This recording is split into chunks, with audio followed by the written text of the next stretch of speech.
Virgo, alamin natin yung ganap sa inyo sa kalahating buwan ng October 1 hanggang October 15. Simulan na natin.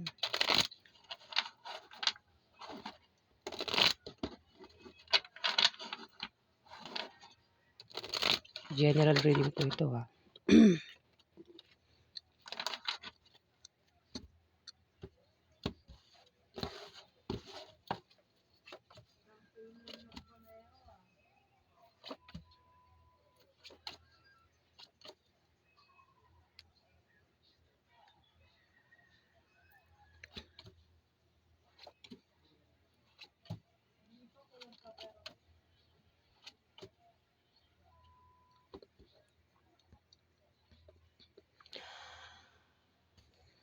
Virgo, may tao rito yung matitempt gumawa ng masama sa iba o matempt gumawa ng mabuti sa iba. Pwede rin ang taong ito ay matempt gumawa ng masama sa'yo o matempt gumawa ng mabuti sa'yo. Ayan. O ikaw yan, Virgo.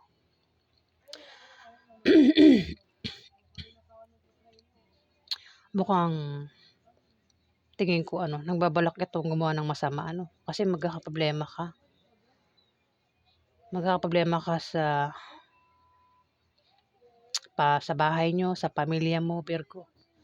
Gastusin din araw-araw, Virgo. Pwede rin sa love life. Pangkalahatang problema ito, Virgo. At apektado ka. Bababamuran mo dito at kailangan mo ng suporta, Virgo. May taong magbibigay sa iyo ng problema, Kasi may taong matitempt daw matetempt gumawa ng masama sa iyo sa kalahating buwan ng October. O ikaw yan, Virgo. Maaari ka rin daw may stress. Kung may stress ka, mapatingin ka sa doktor para hindi lumala yung stress mo. Kung lumalabas ka sa gabi, Virgo, o itong Scorpio, Pisces o Cancer na ito, lalaki, ingat daw sa paglabas-labas sa gabi para makaiwas sa anumang pwedeng mangyari sa kanya. Ayan, kung sino man itong lumalabas sa gabi, Virgo, pwede ikaw itong Scorpio, Pisces o Cancer, lalaki. At may tao rito, Virgo, ang pinag-iingat sa misfortune o kamalasan. Dalawang tao. Pwedeng ito ay magkapatid, mag-asawa, mag-ina, magkaibigan, kung ano pang relasyon nilang dalawa. Magkatrabaho, magkasama sa negosyo. Ayan, pinag-iingat silang dalawa o isa sa kanilang dalawa. Pinag-iingat sa misfortune o kamalasan. Ayan. At kung may negosyo, ayan, maaaring mabankrupt ang negosyo niya sa kalahating buwan ng October. Kung hindi niya ingatan, wag baguhin yung, kumbaga sa negosyo, wag daw baguhin para hindi mabankrupt, hindi malasin, Virgo. Ang tinutukoy ko ay isang Aries Leo Sagittarius, babae, at meron pa ritong Aries Leo Sagittarius na kabataan, maaaring teenager, o mga 30 plus, 20 plus yung edad. Ang kasarian, lahat ng kasarian, babae, lalaki, bakla o tomboy. Ayan. Alam ko na. Kasi may tao rito yung magkakaproblema, di ba? Pinag-iingat sa aksidente o kamalasan. Pwedeng ito ate mo, nanay mo, ante mo, Virgo, babae. Kung sino pa yan. At may tutulong sa kanya. Ayan, may tutulong sa kanya kung magka-problema siya. O silang dalawa, pinag-iingat. Kasi dalawa to Dalawang fire sign. Isa bata, isa may edad na. Pwede mag-ina yan, Virgo. Silang dalawa, pinag-iingat sa misfortune o kamalasan sa kalahating buwan ng October. Pero may taong tutulong dito. Pwede ikaw tumulong. O sino man itong buntis na ito. May buntis dito Pwede siya tumulong. Ayan, buntis May buntis dito, pwede ikaw buntis. O kung lalaki kang Virgo, pwedeng asawa mo buntis. O kung sino man yung buntis sa pamilya mo, basta may buntis dito. Pwede manganak na sa kalahating buwan ng October o buntis pa lang ito. Ayan, maaaring siya yung makatulong sa dalawang ito. O isa man sa dalawang ito kung magka-problema sa kalahating buwan ng October. magkakaroon ng away sa inyo ng karelasyon mo, Virgo, at posible kayong magkahiwalay. Kung ayaw niyo magkahiwalay daw, ingatan mo yung paghawak ng relasyon mo, Virgo. Pwede makaway mo, member ng pamilya mo, kamag-anak mo, o mismong asawa mo, o girlfriend mo, boyfriend mo, Virgo, makaway mo. Pwede rin third party o ex, ayan. Ang iba sa inyo na walang negosyo ay nagbabalak magtayo ng negosyo. Nagbabalak magtayo ng negosyo at magagawa nyo raw yan, Virgo. Kung wala daw kayong pera, pampuhunan, may tao magbibigay sa inyo. Ang iba naman sa inyo ay may negosyo, meron ng negosyo talagang nawalan mo sa aking ulirat. Ang iba sa inyo ay may negosyo na at may paglago sa negosyo sa kalating buwan ng October. Ang iba naman ay may trabaho at maring ma-promote o dagdagan ang sahod. Ayan. Kung ito naman ay utang, Virgo, ayan, maring makabayad na. Kung may umutang sa'yo, maring makabayad na. O kung ikaw yung umutang, ayan, maring makabayad ka na, Virgo, sa kalating buwan ng October. Alamin pa natin yung ganap sa inyo.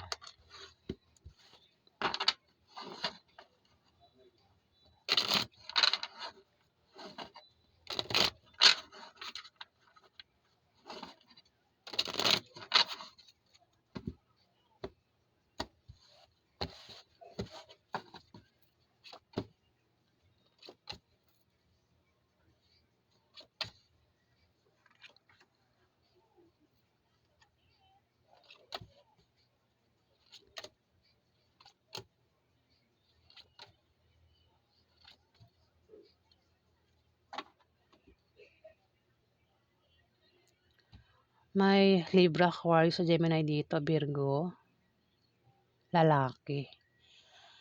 At may ano rito, namimili kung sino sa dalawang minamahal niya o dalawang karelasyon niya, pipili niya. Pwedeng may third party. May third party nga. At pwedeng masira yung relasyon nyo nang dahil sa third party, Virgo. Pwede ikaw yung namimili dito o itong Libra, Aquarius, sa Gemini na ito. Kasi may third party. Ang pinagpipilian pwedeng asawa niya o yung third party yung pipiliin niya. May pabago-bago ng feelings eh.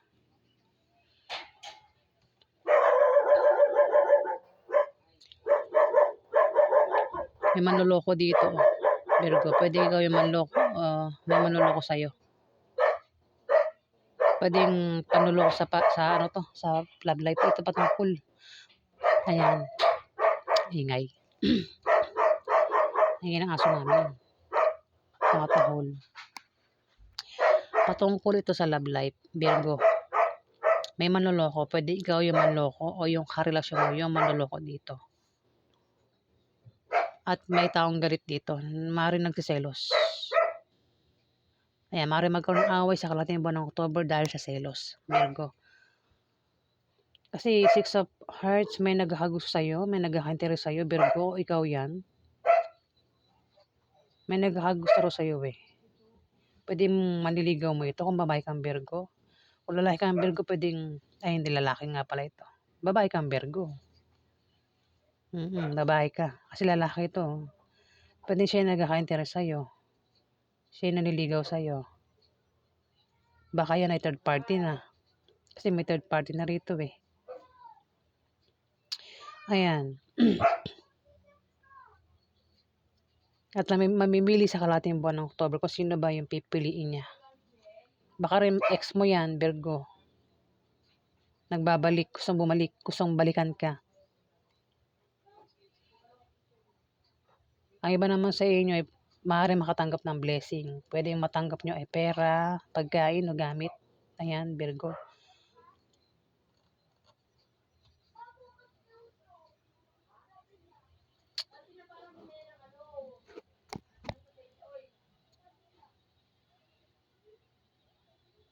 Meron kang kasama sa trabaho mo, sa negosyo mo. Pwede rin yan ay asawa mo, Virgo, ang maaaring hindi mo makasundo sa kalating buwan ng October. Kung sino man ito na kasama mo sa trabaho mo, sa negosyo mo, pwede rin yan ay asawa mo, o maaaring yan ay ex mo, o third party. hindi raw kayo magkasundo niyan kasi magkasalungat yung ugali niyo at puwedeng machismis pa kayo. Kung machismis daw kayo, huwag niyong pansinin ang tsismis, Virgo, sa kalahating buwan ng October. Ayan, para magkasundo kayo, kilalanin niyo daw yung isa't isa, Virgo, May pag-travel ka. Kung hindi kayo magta-travel, may taong magta-travel dito, Virgo. Kasi tumapat yung third party. Pwede yung third party magta-travel. Ang dahilan ng travel, pwedeng mag-a-apply ito ng trabaho, magsa-sideline, bibili ng bahay, lilipat ng bahay, magtatayo ng business. Ako na pa yung naisip niya sa pag-travel niya. Pwede rin naman na ito ay utang ng loan. Ma-approve yung loan na yan. Kung siya ay utang ng loan sa kalahating buwan ng October. At may tutulong.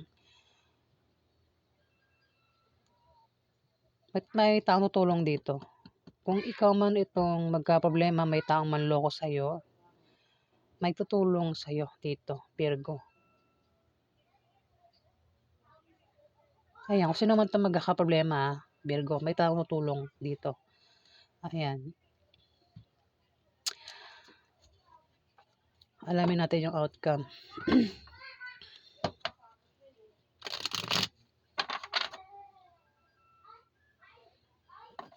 Pwede tulungan ka sa pera.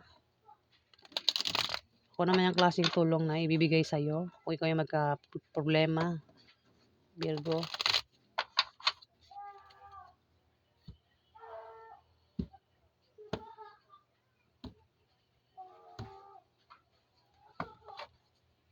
Ano po yung outcome sa mga Virgo sa kalahating buwan ng October?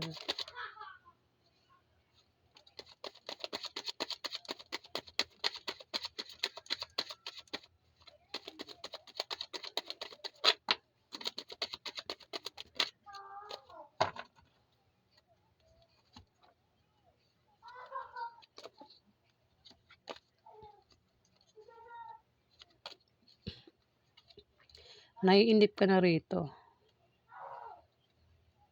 Kung hindi man ikaw itong naiinip, may tao naiinip dito. Itong devil na ito. Kasi may devil dito eh. Kung sino naman tong devil, pwedeng ikaw, Virgo, o kung sino naman tong devil pwedeng ito ay member ng pamilya mo, ito ay ex mo, third party o asawa mo, Virgo, ang devil. Controller ito. Kinokontrol ka na ito, Virgo. Hawak ka niya, ginagawa kang puppet. Kontrolado ka na ito. Kasi naman itong devil na to. Magulo rin ng utak na ito Gaya nga sabi ko, pwede ikaw rin yan. Kung hindi man ikaw yan, may taong ganyan sa paligid mo. Nakarelasyon mo, Virgo. May taong nainip dito. Pwede ikaw nainip ka na o itong devil Itong taong nainip na ito, pwede nainip na sa kung ano man yung paparating sa kanya. May inaantay yata ito At inip na. O may plano siya na gustong mangyari na agad. Pero hindi niya pa magawa. Pwede rin na proyekto na ginagawa niya na gusto niya nang tapusin pero hindi matapos-tapos. Kasi inip na rito. Nainip na. Gusto nang gawin kung ano mang gusto niyang gawin. Pero hindi niya nga magawa. Pwedeng plano, no? Bakit tong devil na to? Kung hindi ka ito, may devil dito, nagpaplano, Virgo, at hindi niya magawa yung plano niya, no? Ingat ka sa devil na ito kung hindi ikaw yan. Kasi may binabalak Pwede rin ito ay may bisyo. Pwede literal na bisyo niya ay sigarilyo, beer, o drugs. Ayan, kung ano pa yung bisyo niya, kasi ang bisyo, yun yung palagi niya ginagawa. Pwede rin bisyo niya yung gumastos na gumastos. Diba?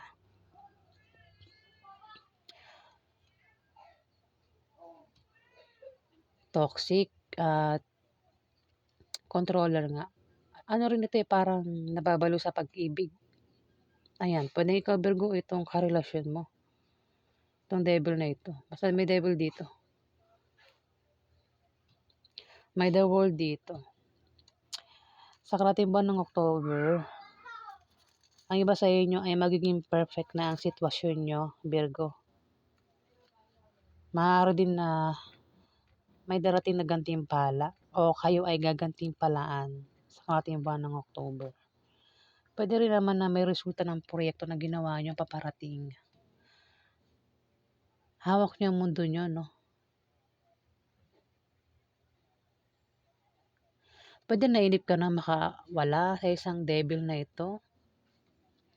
Kaya naman dito sa last card, magiging perfect na ang sitwasyon mo, Virgo. Hawak mo na mundo mo rito. Parang malaya, napakaramdam na ikaw ay malaya dito. May pag-angat din, ano, kung meron ka negosyo dyan na pinaghihirapan, kaperahan, may pag-angat. Di ba, nakangiti ka rito na parang masaya, parang nanalo sa loto. May dahilan eh. Ayan, kung ano man yung darating sa'yo sa kalating buwan ng October, ayan. Magiging masaya ka last card eh. Ayan, Virgo.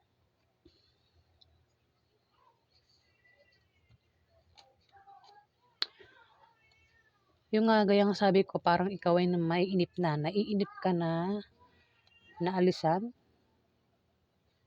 o makalaya sa isang devil na ito. Kaya naman dito, makakalaya ka na talaga, no? Hawak mo na yung mundo mo, walang pwedeng makialam sa'yo dito, Virgo.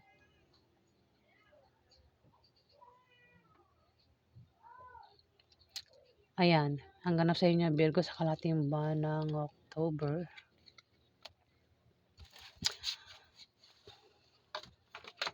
Kung nagustuhan niyo ang aking reading, huwag kalimutan mag-like at mag-subscribe. At sa mga subscriber pa, maraming salamat po guys. Salamat.